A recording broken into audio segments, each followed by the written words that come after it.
Jama'a barkanmu da shigowa cikin wannan tasha ta Industrial Light and Information, wato Mr. Naja Special Film Production Channel ta musamman wacce ta fice wajen kawo muku shirye-shiryen masu nishaɗantarwa, faɗakantarwa da kuma wazantarwa.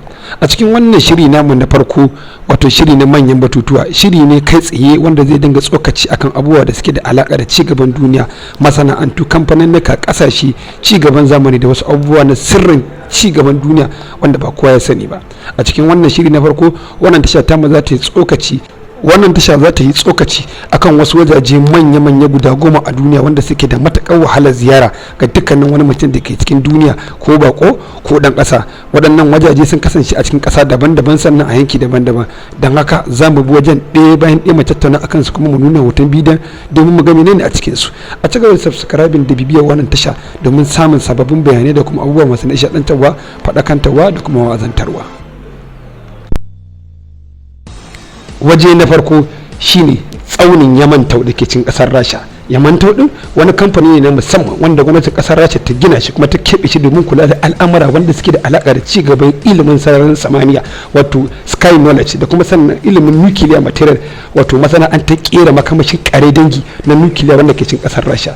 Masana bincike na karkashin kasar Rasha sun tabbatar da cewa wannan kamfani kuma wannan masana'anta ta Yamantau tana dauke da kusan mutum 100,000 a cikinta waɗanda suke mazauna wannan waje. Sannan kuma girman wannan waje tafiya kilomita 500 a karkashin ƙasa. A cikin wannan waje akwai hanyoyin ruwa, akwai hanyoyin abinci, akwai hanyoyin iska.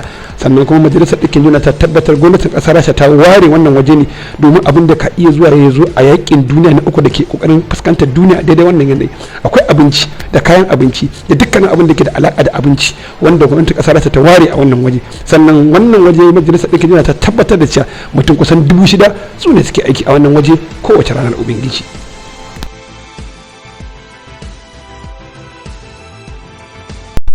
Biyu wanda ba a ziyarta, wato shine Hebenco Data Center kasar Ingila.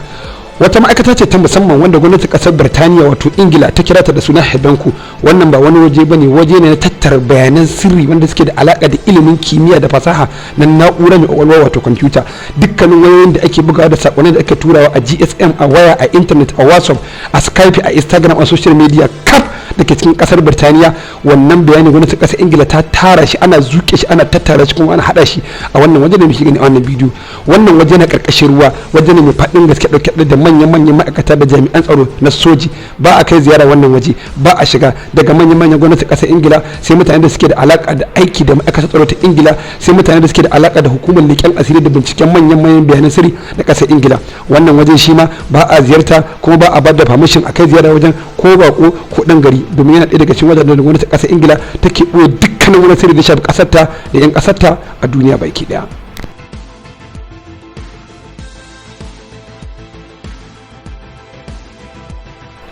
Waje na uku da ba a ziyarta shine majami'ar Momo wacce take kasar Isra'ila. Wannan majami'a da muke gani a cikin wannan bidiyon ita ce majami'a ko kuma coci ta farko a duniya wacce aka fara a cikin kasar Isra'ila. Wannan majami'a da muke gani gwamnatin kasar Isra'ila ta canza ta daga wajen bauta ya kuma wajen ajiye dukkanin wani al'amari da ke da alaka da addinin Yahudanci a duniya baki daya. Dukkanin tarihin wani mutum da ke cikin al'ummar Yahudawa wato bani Isra'ila, ko sarki ko jarumi ko annabi ko manzo ko mursali ko dan kasuwa ko mai kuɗi ko mai mu'amala ko dan siyasa, dukkanin wani bayani wanda ke da alaka da kowane gidan tarihi, gidajen talaka, gidajen masu kuɗi, gidajen manoma da kowace irin sana'a yana cikin wannan waje da muke gani a ji. Wannan waje ba a kai ziyara, gwamnatin ƙasar Isra'ila ba ta bawa kowa dama ziyara kai wannan wajen, ko dan ƙasa ko bako, domin dukkanin wani sirrin ci gaban ƙasar Isra'ila wanda ke da alaka da dukkanin kowane dan adam a ƙasar Isra'ila ko Baitul Maqdis yana cikin wannan waje a aje. Wannan waje an yi shi wuta ba ta iya fasa shi, gobara ba ta iya kama, ko bam aka harba a wannan waje ba iya fasawa. Sannan abu da bi kuma muhimmanci shi kansa wannan waje, ko makamashin nuki da aka harba bindiga, wuta ba ta iya shiga ta kone wannan document da suke wajen wannan waje ba na tana ai asarar su ko ma ai tunanin ya za a yi.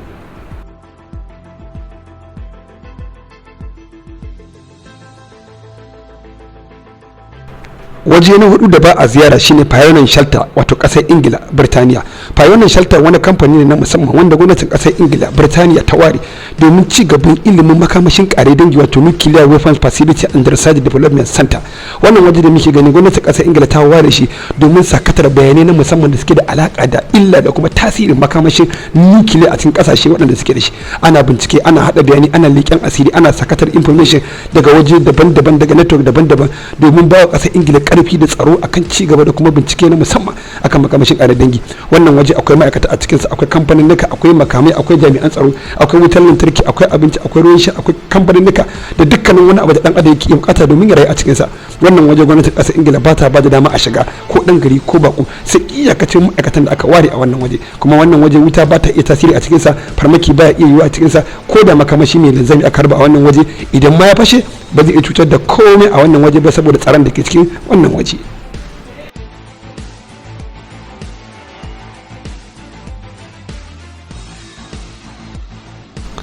Waje na biyar da ba a ziyarta shine Vatican Library wato kasar Italy.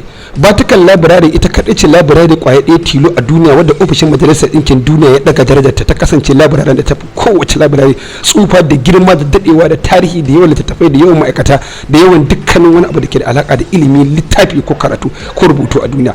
Vatican Library ce da ake magana kimanin shekara kusan 4,000 a duniya. Ta kasance library ce da take dauke da littafi kusan biliyan 3 da miliyan 831 littattafai na addini, na ilimi, na kimiyya, na kere-kere, na sarrafa bayanai, mabu wasiƙu da abubuwa da dama wanda suke da alaka da tarihin duniya baki daya. Ofishin majalisar ɗinkin duniya tabbatar da cewa babu wani abin tarihi, babu wata ƙasa, babu wani waje, babu wata al'umma da tarihi su guje ko kwace ko aka nemi shi aka rasa a cikin wannan library ta Vatican.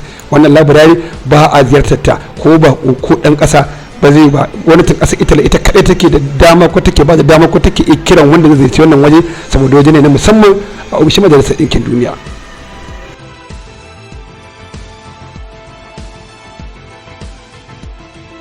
Waje na shida da ba a ziyarta a duniya shine rumbun ajiye gwalagwalai da kayayyakin alatu kadarorin kasa na duniya baki daya wato Fort Knox da ke kasar Amurka.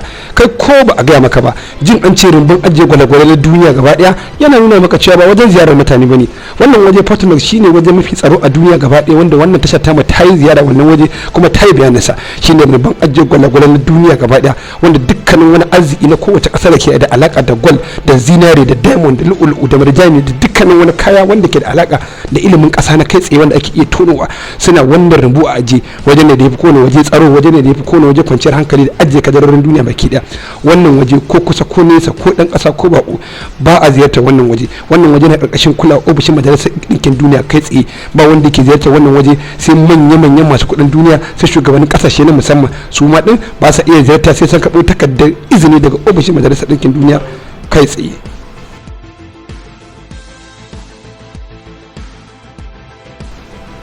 Waje na bakwai da ba a ziyarta a duniya shine Scientology area wato Mexico.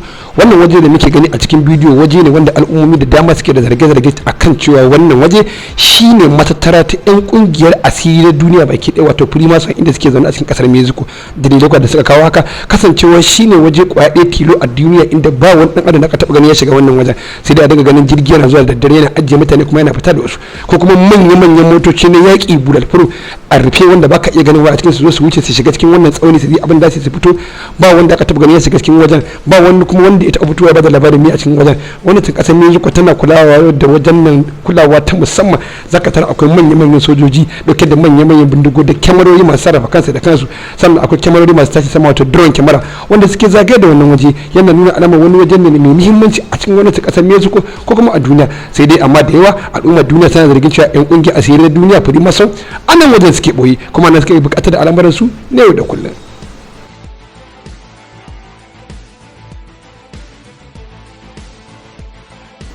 Waje na takwas da ba a ziyarta shine Green Barrier Resort USA wato hotel ɗin shugabannin kasashe na duniya kurin wanda ke cikin ƙasar America. Za ka yi matakar mamaki ka ji cewa akwai wani hotel wanda ofishin majalisar ɗinkin duniya ya ware ba wani da yake shiga wannan hotel ɗin a duniya sai shugaban ƙasa. Daga shugaban ƙasa sai wani mutum kwaya ɗaya amintaccen sa tak a duniya da ya amince shi zuwa shiga wannan waje. Kowa ya kai, komai girman ka, komai matsayin ka a duniya, in dai shugaban kasar ka ba dauko kai ba za ka iya shiga wannan hotel ba. Wannan hotel yana cikin kasar America, hotel ne wanda aka yi shi bulletproof ne, dukkanin wani mataki na tsaro da zai zama firgici an ba da kulawa ta musamman a kansa. Akwai hanyoyi ta karkashin kasa ko da za a kafa maki ta gaba, akwai sojoji, akwai jami'an tsaro, akwai kyamarori. Shugabannin kasashe suna zuwa wannan hotel, suna zauna, suna mitin, suna tattauna abubuwa masu muhimmanci wanda suke da alaka da cigaban al'ummar ko kuma cigaban kasashen su. Amma wani mutum gama gari ko dan kasar America ko bako ba wanda isa ya kai ziyara wannan waje, ko ba wani mutum da isa duk masa duk matsayinsa a bashi dama ya shiga wannan waje, sai da shugaban kasar wata kasa ce ya dauko shi ya shiga da shi wannan waje, sannan zai iya sanin me ake a cikin wannan waje.